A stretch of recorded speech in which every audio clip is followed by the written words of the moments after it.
বাংলাদেশে স্মরণকালের ভয়াবহ বন্যায় সীমাহীন দুর্ভোগে পড়েছেন 12 জেলার মানুষ। সীমাহীন দুর্ভোগ পোহাচ্ছেন বন্যা কবলিত এলাকার বাসিন্দারা। পানিবন্দী রয়েছেন হাজার হাজার বাসিন্দা। তীব্র হচ্ছে খাবার ও বিশুদ্ধ পানির সংকট।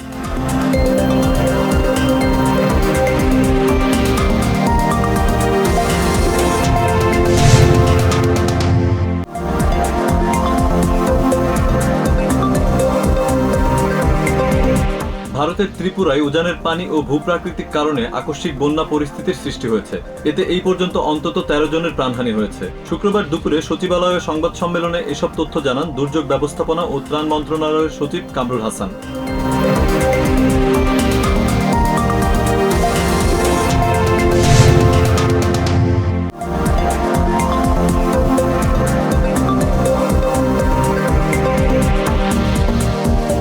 আন্তর্জাতিক আইন অনুযায়ী পানি ছাড়ার আগে বাংলাদেশকে জানানোর কথা থাকলেও ভারত তা করেনি বলে অভিযোগ করেছেন পরিবেশ ও পানি উপদেষ্টা সৈয়দা রেজওয়ানা হাসান। শুক্রবার হবিগঞ্জের খোয়াই নদীর বাঁধ পরিদর্শনে গিয়ে একথা বলেন তিনি।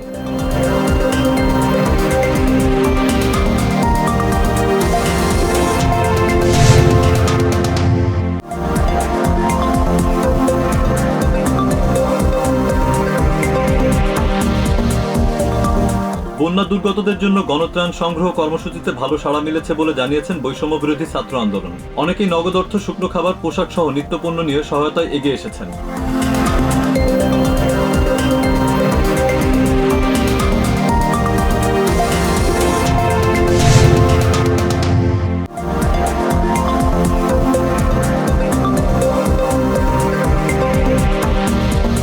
ভারতের ত্রিপুরা রাজ্যে কয়েকদিন ধরে চলমান ভারী বৃষ্টিপাতের কারণে সৃষ্ট বন্যায় অন্তত 22 জন নিহত হয়েছেন। নিহতদের মধ্যে নারী ও শিশু রয়েছেন। রাজ্যটিতে বন্যায় ক্ষতিগ্রস্ত 1.5 মিলিয়নের বেশি মানুষ।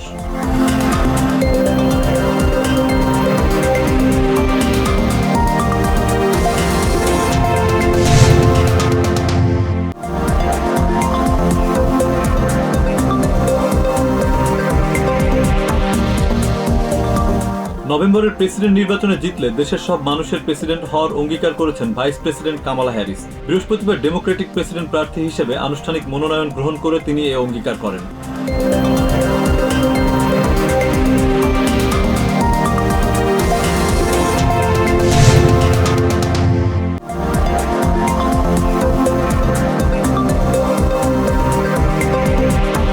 প্রেসিডেন্ট নির্বাচিত হলে কামালা হ্যারিস আইন শৃঙ্খলা রক্ষাকারী বাহিনীর অর্থায়ন বন্ধ করে দেবেন বলে দাবি করছেন রিপাবলিকান ভাইস প্রেসিডেন্ট প্রার্থী জেডি ভ্যান্স। জর্জিয়ার এক সমাবেশে তিনি যোগ করেন, আইনের শাসন প্রতিষ্ঠায় ট্রাম্পের মতো দায়িত্বশীল নেতৃত্বকে নির্বাচিত করার বিকল্প নেই।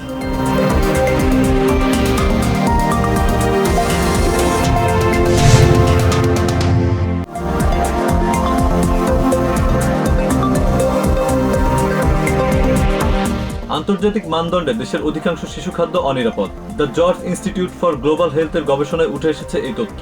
জনপ্রিয় 10টি গ্রোসারি স্টোর থেকে নেয়া 651টি শিশু খাদ্যের নমুনা নিয়ে গবেষণা করেছে সংস্থাটি।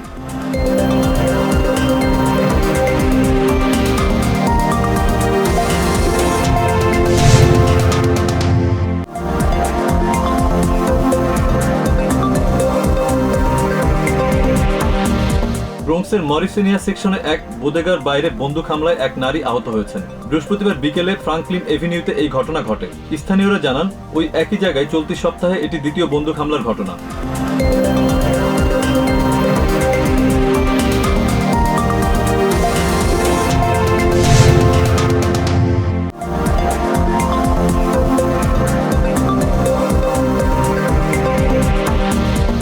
রাওয়ালপিন্ডি টেস্টের তৃতীয় দিন শেষে স্বাগতিক পাকিস্তানের বিপক্ষে 132 রানে পিছিয়ে রয়েছে বাংলাদেশ। তৃতীয় দিনের খেলা শেষে 5 উইকেট হারিয়ে 316 রান তুলেছে টাইগাররা। প্রথম ইনিংসে পাকিস্তান করেছে 448 রান।